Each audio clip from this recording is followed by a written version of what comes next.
Good afternoon everyone, welcome to civil services study. Next test पर आज UPPSC के लिए, और इस टेस्ट में प्रैक्टिस करने वाले हैं करंट अफेयर्स के प्रश्नों पर ही। देखिए, जितने भी टेस्ट यूपीपीसीएस के हो गए इस चैनल पर, उन सब की प्लेलिस्ट बना रखी है, डिस्क्रिप्शन बॉक्स में लिंक है, वहाँ पर आप टेस्ट नंबर 1 से लेकर इस टेस्ट तक पहुँच सकते हो। और जितने भी स्टूडेंट उत्तराखंड पीसीएस वाले हैं, जिसकी प्रारंभिक परीक्षा अगले महीने में 3 तारीख को है, अप्रैल में, वो सारे के सारे प्रैक्टिस करते रहिएगा इस सीरीज़ से। और उसमें भी 150 प्रश्न ही आते हैं यूपीपीएससी की तरह, और सेकंड पेपर में उसके 100 प्रश्न आते हैं जो सी सेट का होता है। उसका इस बार का जो सी सेट है वो क्वालिफाइंग कर दिया, यानी 100 में से 33 प्रश्न ही आपको सही करने हैं। 1-4 की इसमें माइनस मार्किंग है दोनों पेपर में, एक ही दिन में दोनों एग्जाम हो जाएंगे। ठीक है, जो मेरिट बनेगी वो जीएस पेपर 1 से बनेगी, मतलब जिसमें 150 प्रश्न है उससे बनेगी।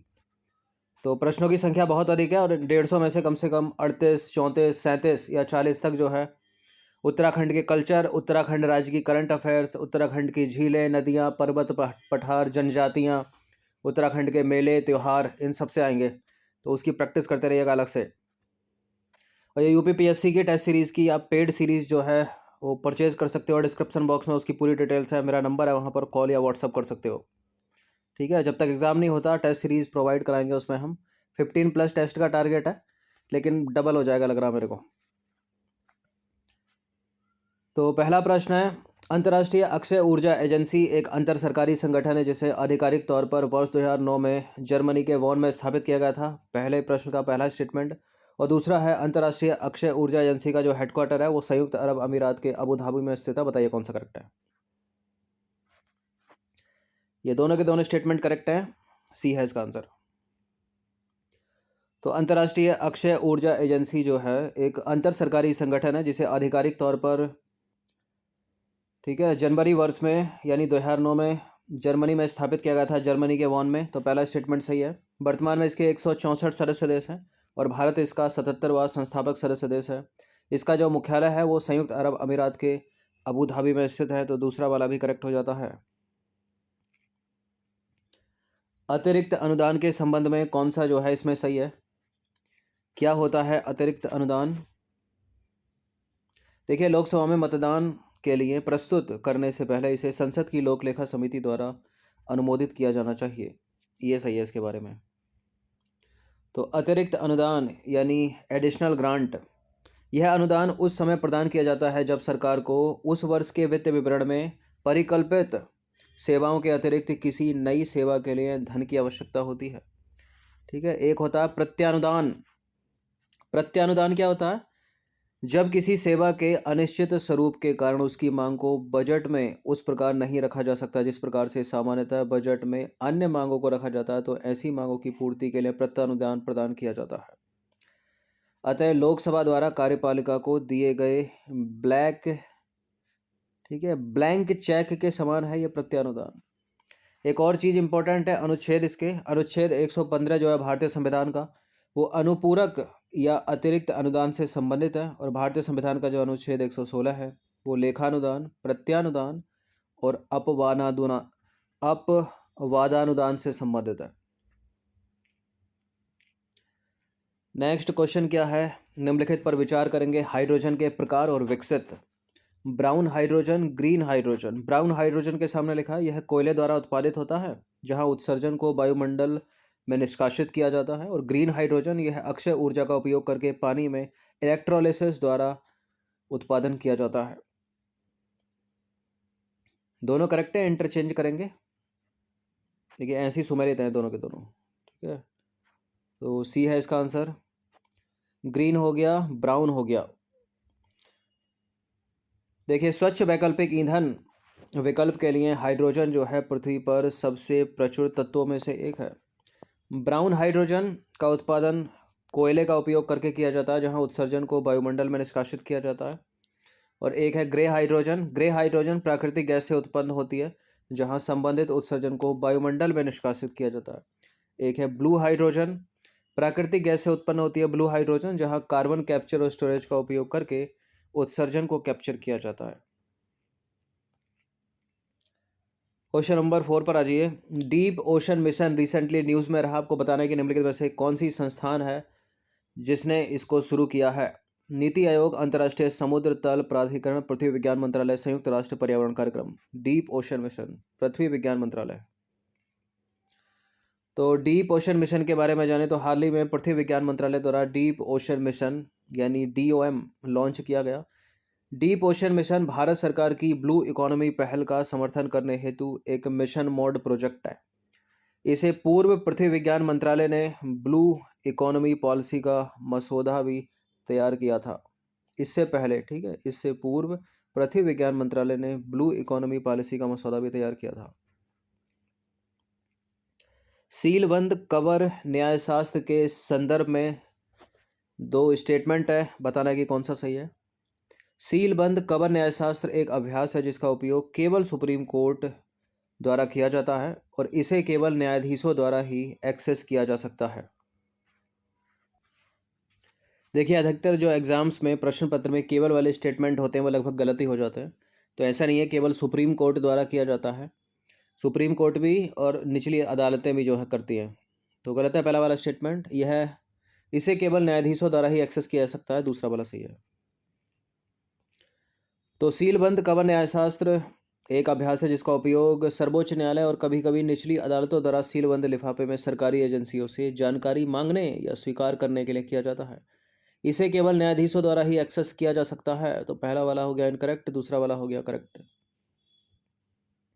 क्वेश्चन नंबर 6 पर आ जाइए। निम्नलिखित कथनों पर विचार करेंगे। पहला स्टेटमेंट है, रासायनिक हथियार अभिसमय यानी CWC सदस्यों के लिए दंगा नियंत्रण एजेंटों की घोषणा करना अनिवार्य बनाता है और भारत जो है वो रासायनिक हथियार संधि का हस्ताक्षरकर्ता नहीं है। भारत है, गलत है दूसरा वाला स्टेटमेंट।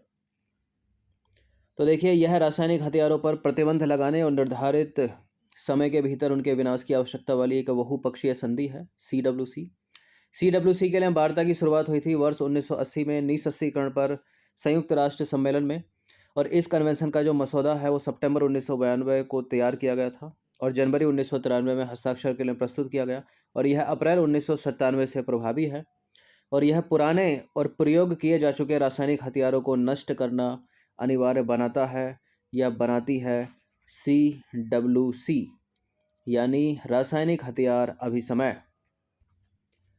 तो रासायनिक हथियार अभिसमय सदस्यों के लिए दंगा नियंत्रण एजेंटों की घोषणा करना अनिवार्य बनाता है, इसलिए पहला वाला करेक्ट हो गया। और भारत जो है जनवरी 1993 में इस संधि पर हस्ताक्षर कर चुका है, तो दूसरा स्टेटमेंट गलत हो गया। क्वेश्चन नंबर 7 पर आ जाइए। निम्नलिखित में से कौन सी नोबल गैस है? Helium, organ, xenon, neon. Helium है, ऑर्गन है, ठीक है, 1 और 3, जेनॉन भी है, नियॉन भी है, सभी हैं ये, ठीक है। इसके अलावा रेडॉन है, क्रिप्टॉन है। तो देखिए, नोबल गैस जो है 7 रासायनिक तत्वों का एक समूह है जिसे आवर्त सारणी में समूह 18 में रखा गया है।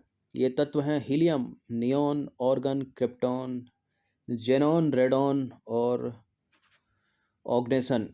नोबल गैस रंगहीन, गंधहीन, स्वादहीन, ज्वलनशील होती है। स्टेटमेंट बनाकर पूछा जा सकता है, याद रखिएगा, रंगहीन, गंधहीन, स्वादहीन, ज्वलनशील। रेडियो तरंगों की खोज किसने की थी? रेडियो वेव को खोजा था हेनरिक हर्ट्ज ने, ठीक है। चार्ल्स डार्विन को फादर ऑफ जेनेटिक्स कहा जाता है, सॉरी, वो ग्रेगर जॉन मेंडल है, ठीक है, विकासवाद का पिता हैं ये। तो रेडियो तरंगों की खोज जो है वर्ष 1980 के दशक में के अंत में जो है हेनरिक हर्ट्ज के द्वारा की गई थी। क्वेश्चन नंबर 9 पर आ जाइए। हेग कन्वेंशन 1954 हाल ही में चर्चा में रहा, यह निम्नलिखित में से किससे संबंधित है? हेग कन्वेंशन,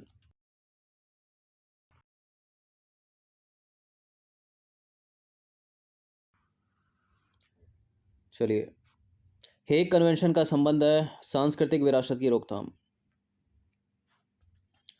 तो देखिए, इतिहास के संदर्भ में देखें तो हम सशस्त्र संघर्षों ने जो है सदैव लोगों के जीवन पर कहर ढाया है। मानव क्षति के अलावा सशस्त्र संघर्षों ने सांस्कृतिक विरासत के बड़े पैमाने पर विनाश, समुदाय की नींव को कमजोर करने के साथ ही स्थायी शांति एवं सुलह की संभावनाओं को भी जन्म दिया है। उत्पत्ति की यदि बात करें हम, तो ये देखते हुए कि सांस्कृतिक विरासत का संरक्षण दुनिया के सभी लोगों के लिए बहुत महत्वपूर्ण है, इसने सार्वभौमिक संरक्षण की आवश्यकता पर बल दिया है और सशस्त्र संघर्ष की स्थिति में सांस्कृतिक संपत्ति के संरक्षण के लिए कन्वेंशन को वर्ष 1954 में यूनेस्को के तत्वाधान में अपनाया गया था और इस कन्वेंशन को वर्ष 1954 के हेग कन्वेंशन के रूप में जाना जाता है। यह ऐसी पहली और व्यापक बहुपक्षीय संधि है जो विशेष रूप से शांति के समय के साथ साथ सशस्त्र संघर्ष के दौरान सांस्कृतिक विरासत की सुरक्षा हेतु समर्पित है। तो विकल्प संख्या सी इसका आंसर है। 10वां प्रश्न है, निम्नलिखित कथनों पर विचार करेंगे। सवाना पारिस्थितिक तंत्र एक उष्णकटिबंधीय घास का मैदान है और यहाँ वर्ष भर गर्म तापमान होता है तथा गर्मियों में उच्चतम मानसूनी वर्षा होती है। सवाना केवल अफ्रीका में पाया जाता है।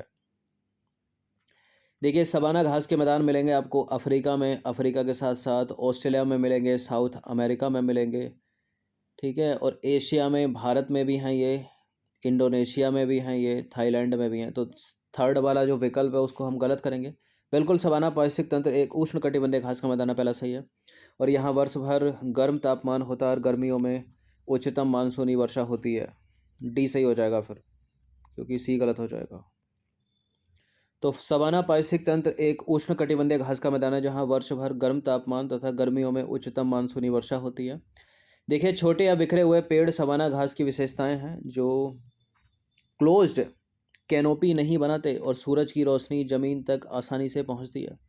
सवाना के सबसे बड़े क्षेत्र अफ्रीका में, साउथ अमेरिका में, ऑस्ट्रेलिया, एशिया में भारत, म्यांमार, थाईलैंड और मेडागास्कर, सॉरी इंडोनेशिया नहीं है, मेडागास्कर है।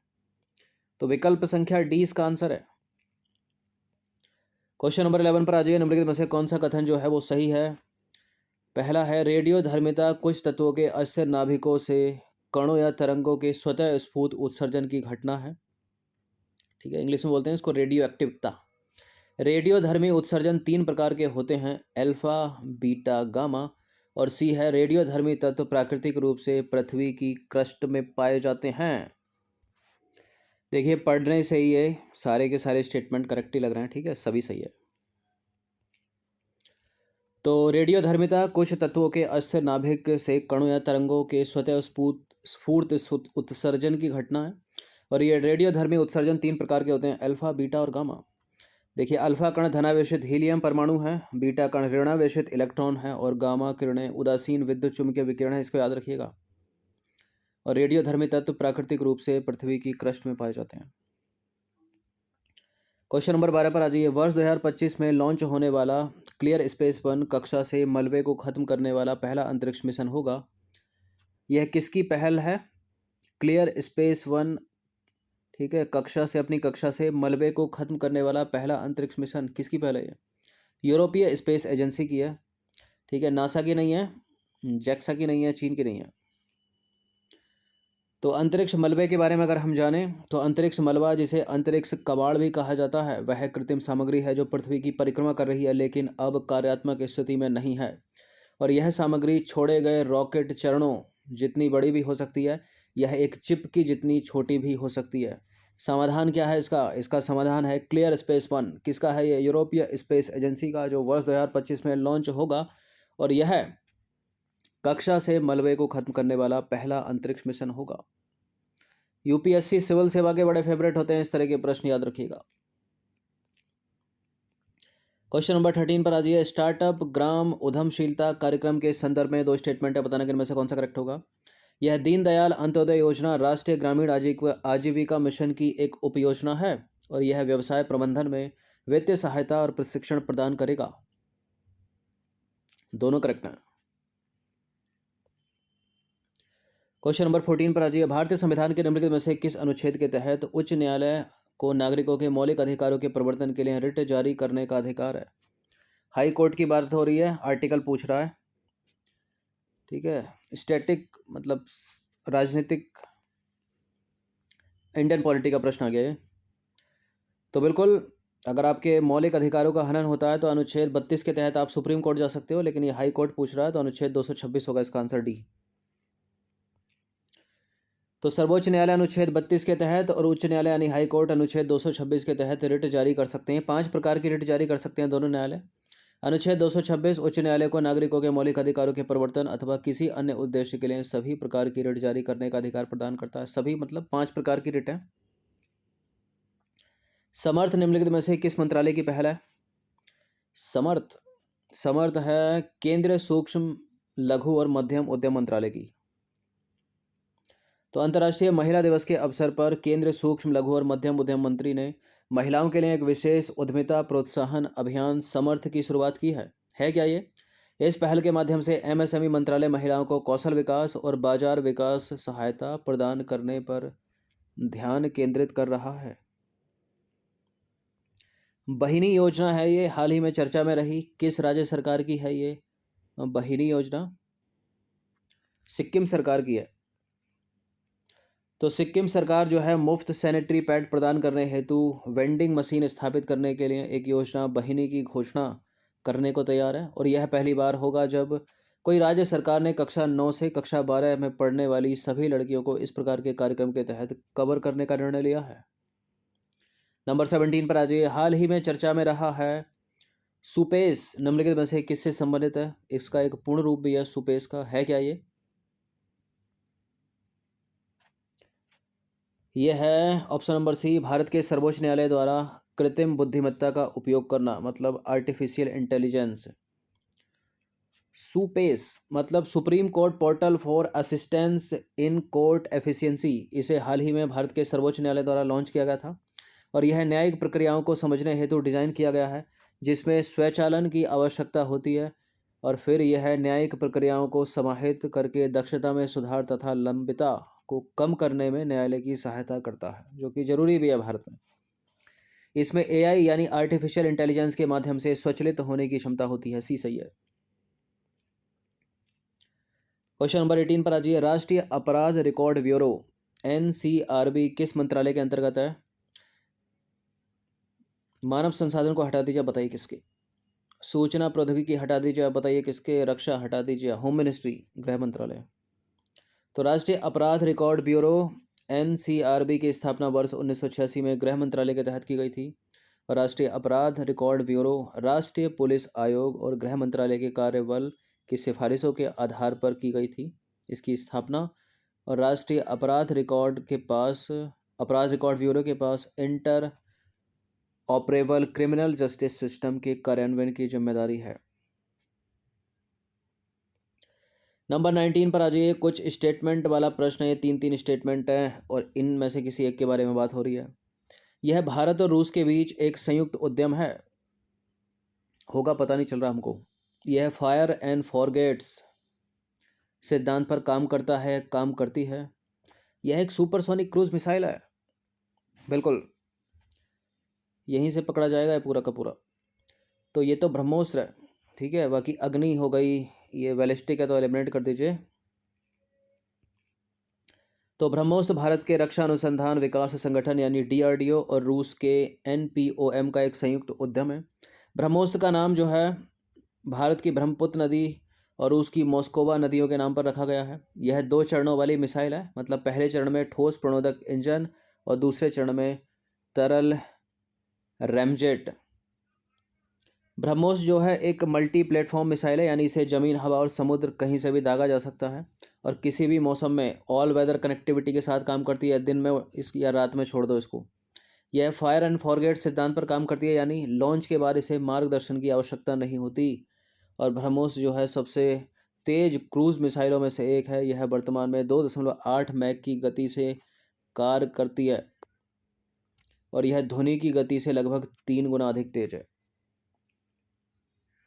20वां प्रश्न है, नर्मदा नदी के संदर्भ में कुछ स्टेटमेंट है, यहाँ पर बताने के इनमें से कौन सा करेक्ट होगा? देखिए, नर्मदा प्रायद्वीप क्षेत्र के पश्चिम में बहने वाली एक सबसे बड़ी नदी है, ठीक है।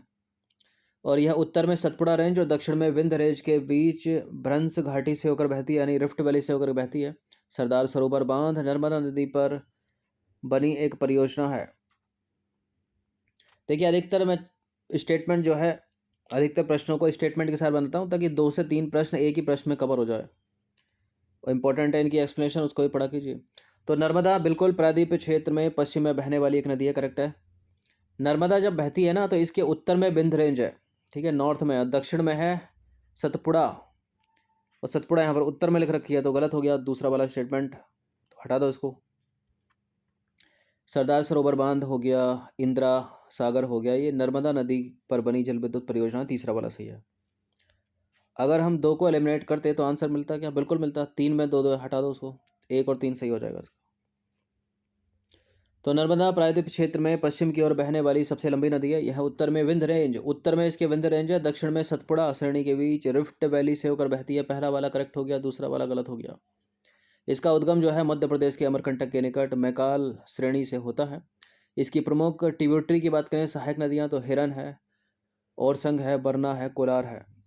इंदिरा सागर हो गया, सरदार सरोवर हो गया, ठीक है, ये इस नदी पर बनी जल विद्युत परियोजनाएं हैं, तो थर्ड वाला हो गया करेक्ट, सेकंड वाला हो गया इनकरेक्ट, और फर्स्ट वाला हो गया करेक्ट। हो गए।